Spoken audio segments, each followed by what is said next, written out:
What is up Dietsa? What is up çocuklar? Kid Break Central, and today's story is about the review of rants and stories. Let's do that on the bilingual news report about Pope Francis is passed away.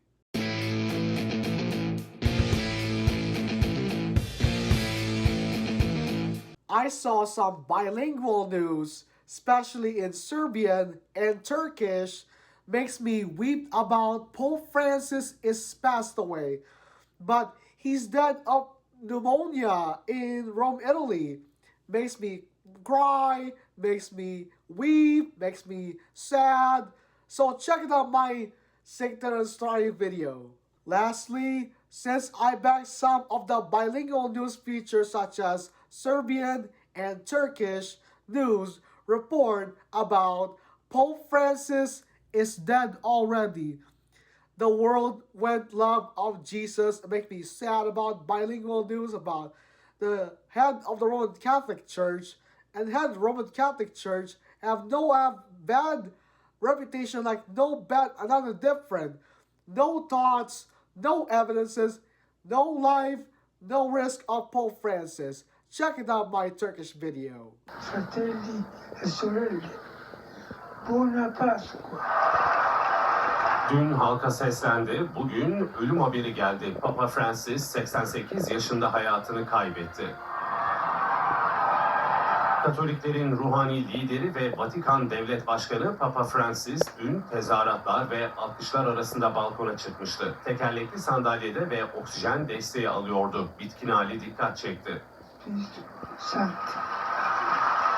Kendisini karşılayan kalabalığa seslendi, el salladı. Papa mobille tura çıkıp halkın arasına karıştı. Ardından da kendisini ziyaret eden Amerikan Başkan Yardımcısı J.D. Vance'le görüştü. Bu sabahsa kilise çanları Papa için çaldı. Papa Francis 88 yaşında hayatını kaybetti. Carissimi fratelli e sorelle, con profondo dolore devo annunciare la morte del nostro Santo Padre Francesco. Duyuruyu Kardinal Kevin Farrell yaptı ve ardından Roma'daki kilise kulelerinde çanlar çaldı. 12 yıldır papalık görevini yürüten Francis, Avrupalı olmayan ilk papa unvanını taşıyordu. Arjantinli olan papa aynı zamanda Roma Katolik Kilisesi'nin ilk Latin lideriydi. Papa kronik akciğer hastalığından muzdaripti. Gençlik yıllarında bir akciğerinin bir kısmı alınan Francis, 14 Şubat 2025'te zatürre nedeniyle hastaneye yatırılmıştı. Orada geçirdiği tam 38 gün 12 yıllık papalık dönemindeki en uzun hastane yatışıydı. Buonasera. Papa'nın ölümünün ardından 6 gün içinde cenaze töreni yapılması öngörülüyor. Peki yeni papa nasıl seçilecek? Katolik Kilisesi'nin yeni liderini belirleyecek olan 120 kardinal bir araya gelecek. Dünyadan tamamen izole edilerek Sistine Şapeli'nde oylama yapacaklar. Yeni papanın seçilebilmesi için 3'te 2 çoğunluk gerekiyor. Yeni papanın seçilip seçilmediği 600 yıldır Sistine Şapeli'nin bacasından çıkan dumanla duyuruluyor. Siyah duman papa seçilemedi, beyaz dumansa seçildi anlamına geliyor. So lastly, Serbian language news report about Pope Francis is dead makes me feel bad, sad, weeps, and cry. Makes me feel bad and sad and weeps and cry. Pope Francis is dead on the Serbian language television with a dad. Maybe Serbian language television on RTVN, Nevik 2, foolishingly on the video. They're not even sad stories or not. They're not even sad story like no another time, no feel bad, you're not feeling bad. No, you will not feel bad, sad, cry, weep. Bilingual news make me respective on the Serbian news after Turkish news. Check this Siktan and Sranje out. Katolički vjernici su sa nevjericom i dubokom tugom primili vijest o smrti jednog od najomiljenijih papa. Papa Franjo, koji je bio biskup Rima i poglavar Rimokatoličke crkve, postao je papa 2013. godine, nakon što je njegov prethodnik Benedikt podnio ostavku. Papa Franjo bio je sin italijanskih imigranata, radnika na željeznici. Rođen je 17. decembra 1936. godine, a nadbiskup Buenos Airesa bio je od 1998. Na položaj kardinala uzdignut je 3 godine kasnije. Bio je poznat po svojoj skromnosti i posvećenosti i socijalnoj pravdi. Tečno je govorio španski, italijanski i njemački jezik. Tokom svog pontifikata zalagao se za reforme unutar crkve i naglašavao važnost milosrđa i brige za siromašne, opredjeljen za zajedništvo i međureligijski dijalog. Papa Franjo umro je od posljedica teške upale pluća. Carissimi fratelli e sorelle, Draga braćo i sestre, sa dubokom tugom moram da objavim smrt našeg svetog oca Franje. Jutros u 7:35 rimski biskup Franjo vratio se u dom očev. Čitav život je bio posvećen služenju Gospodu i njegovoj crkvi. On nas je naučio da živimo vrijednosti evanđelja sa vjernošću u najvećoj hrabrosti, posebno u najvećoj marginalnoj ljubavi. Uz ogromnu zahvalnost za njegov primjer kao istinskog učenika Gospoda Isusa, preporučujemo dušu Pape Franje beskrajnoj milosrdnoj ljubavi trojnog Boga. Marko Politi, vatikanski analitičar i biograf trojice papa, nazvao je papu Franju velikim ledolomcem koji je promijenio crkvu za LGBTK plus zajednice, žene i migrante. On je prvi papa u katoličkoj crkvi koji je dao pravo da parovi homoseksualaca mogu biti blagosloveni.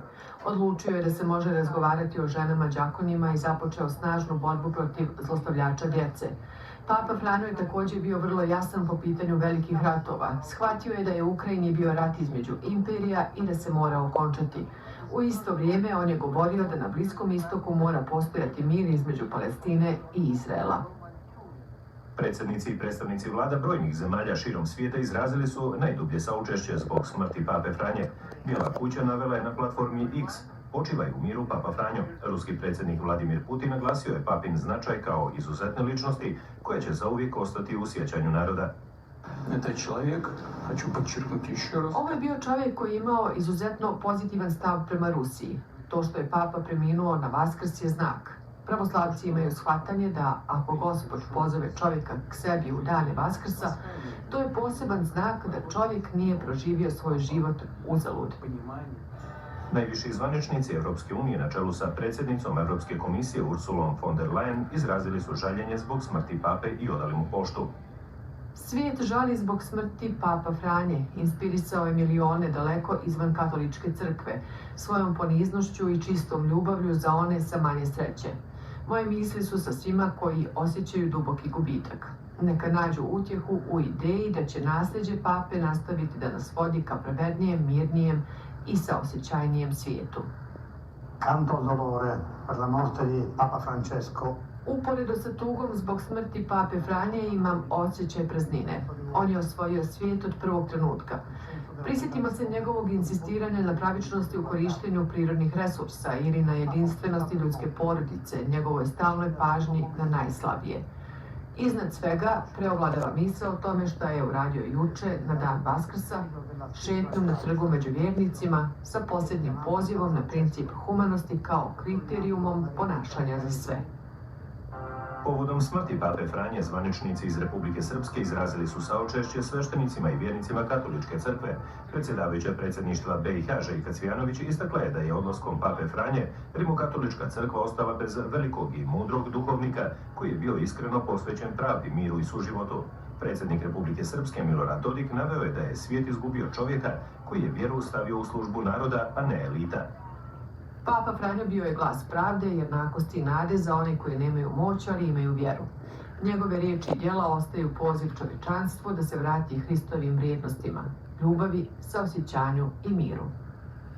Predsjednik Srbije Aleksandar Vučić rekao je da je svijet izgubio izuzetnog duhovnog vođu koji je kroz svoje apostolsko djelovanje širio ljubav, mir i solidarnost. Kako je istakao, rad pape Franje na jačanju međureligijskog dijaloga i njegova posvećenost humanizmu ostavili su neizbrisiv trag u istoriji. Papa Franjo je bio glasnik nade i pomirenja, uvijek u službi najugroženijih. Njegov gubitak predstavlja tugu za sve nas. U ime građana Republike Srbije i svoje ime izražavam najdublje saučešće rimokatoličkoj crkvi, kao i svim vjernicima širom svijeta. Njegov život, posvećen vjeri, ljubavi i službi drugima, bit će vječna inspiracija za sve nas. Neka mu je vječna slava.